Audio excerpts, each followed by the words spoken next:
Lots of fresh flowers. Don't worry, I don't buy them all that often, and I have a loyalty card. See, this is really typical. Just 10 minutes ago, here outside Paris, France, you know, the sky was like all blue and everything. Looked very, very pretty, really. But it's all covered again now. You know, it's a very, very changeable sky here. It's been warm the last few days, so I've got some of the plants outside getting some direct sunlight and some air. As long as I bring them in before too long, they'll be okay. I've started fertilizing them for the spring, and I don't have that many plants. I'm not a huge plant person, but I like succulent plants and I like cacti, which are actually rather hard to grow. And fresh flowers, I don't buy them all that often. I sort of prefer dried arrangements or other dried things. I have some roses in the back.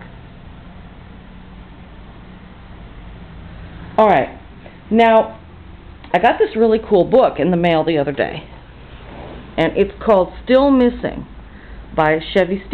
And this nice YouTube truther lady actually sent me some cash to get the book and said, well, don't worry about it, I've just got this extra cash around, you can do what you want.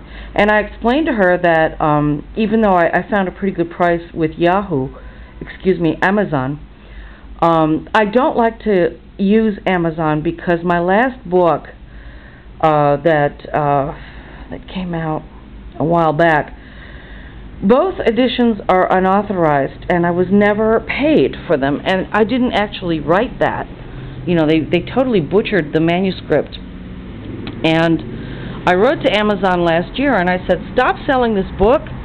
I don't get any money for it. I'm trying to find a lawyer to help me represent myself and get these people in England who are dole cheats, and this guy who has a San Francisco address, but I know that he's actually in Canada. Stop this, you know. I do have the manuscript. I thought it was only on old diskettes from my old computer, which it is. I still have it. They'll be a little bit hard to use, but I found recently that I actually did print out the whole book. So I'm looking for another publisher, and I've got these really cool photos that went with the book, I Was for Sale. The correct title should have been Bizarre Life. And this guy at Velvet Creation Books liked the title I Was for Sale, which was supposed to be a book by Patty Powers, wife of Kid Congo Powers. And he just really loved this title, so I got stuck with the title. I don't think that you realize, you know, writing is a business that you might have a lot of illusions about. First of all, you should never, ever show a finished manuscript to an editor. Only show sample chapters and an outline, get a contract and an advance, and go over it, make sure that you have ancillary rights and things like that. Now, with my second husband, we did 30 books together, and he did really all the writing.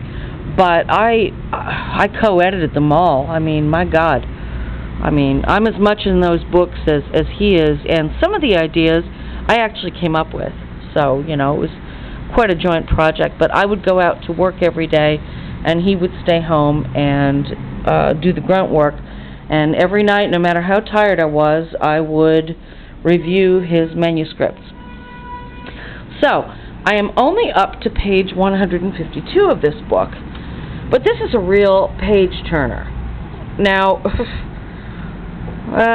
you know, I have this reputation as this big whore and stuff, and this sex industry worker and stuff, but actually I've only had 6 lovers in my life, 1 of whom was female, 5 of whom were men, and whoever wrote this must have really had a lot of problems when they were a kid. They really understand a lot about families and dynamics and stuff like that. And this is a very, very good psychological thriller. I mean, it is a crime book. I couldn't call it a detective book.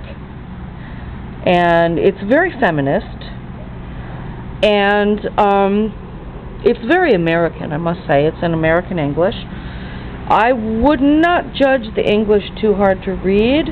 It's modern American English, and I'm using this book very lightly, and this will be donated to my public library. And I will tell them, even though the cover looks quite racy and everything, this is not porn, it's just adult. It's very adult. But I know that they'll accept it. They've accepted everything that I've given them so far in the past, everything that I've donated. And although I did not get this directly from the author herself, I got it from a well-meaning fan who found this important in some way and wanted me to read it, and also thinks that the book is just generally worthy. And, you know, there's all these, like, clips on here, these little blurbs, you know, saying, oh, this is a page-turner and everything, it's a thriller. Actually, it is. It's very hard to put down. I'm a pretty fast reader. I got through 150 pages today in just a few hours. I think you might like this one. There were some other books that are sort of like this. Kiss the Girls is one of them.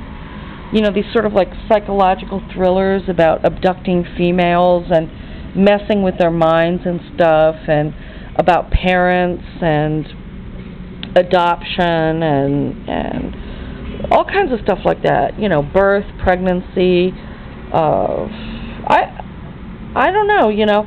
I'll do another clip when I'm finished with it, and I'll tell you what I think. But I'm really, really happy because, again, I got this book for free, and the person actually sent me some cash, and yes, I bought cigarettes with it. And I bought flowers, but there was still €1 left for the charity box, so that was kind of nice. That was really, really nice of this person. I don't owe them anything. I'm not going to say who they are. Maybe you can figure it out, but yeah, you know, it's a nice new book that's going to go to the library. And my spouse appears to be rather surreptitiously reading this book too, which is kind of interesting because he got very abusive with me last year. You know, he kind of cracked. You know, you might think that I tell you everything about myself on YouTube, but you don't know the half of what happened to me in 2010. I'm not saying anything for legal reasons, but I've got a lot of legal activities going. I will hopefully tell you about it all when it's finished. I do have some stories about what happened to me in the past, which I'm looking for through my files. One is called The Endless Weekend. I think you'll get a big kick out of that, of hearing me read it. You know, I actually don't like the sound of my own voice, and I am not all charmed by, you know, sharing with you the details of my life. I feel pretty sheepish about it a lot. I really do. If you have something good in your life, it's really not very good luck to show other people what good you have. And if you have bad in your life, that might be more worthy of your telling, because maybe somebody will help you, but, you know, a lot of people are very cruel. I've had some people playing with me the last few months on YouTube, promising me this and that. You know, I actually don't ask for money or stuff, usually. You know, just like really small things. Mostly just like gestures on their part, such as knowing their name, what their snail mail address is, and everything. And a lot of these people just can't do it. They just can't do it. And then they get annoyed when I get cranky with them, you know. But whatever. It doesn't matter. It really doesn't matter. So this is a good book. I mean, I'm already really enjoying it. I love to read. It gets me away from the computer screen, for one thing, and from cooking, which I have to do every day. But there's worse things you could have to do, right? I'm looking for a way out of my problem with being disabled and trying to get back to constructive work. Unemployment is way down here in Paris, France. We are definitely out of the recession. And the strikes in October were a sure sign. These always come before the boom times. Maybe you might want to get over here. I can help you with that. You could look at my website, cutecatfaith.com. I do charge for my advice, but I give away a lot for free. I hope you enjoy my videos, and thank you for listening to me, and have a nice day. Bye.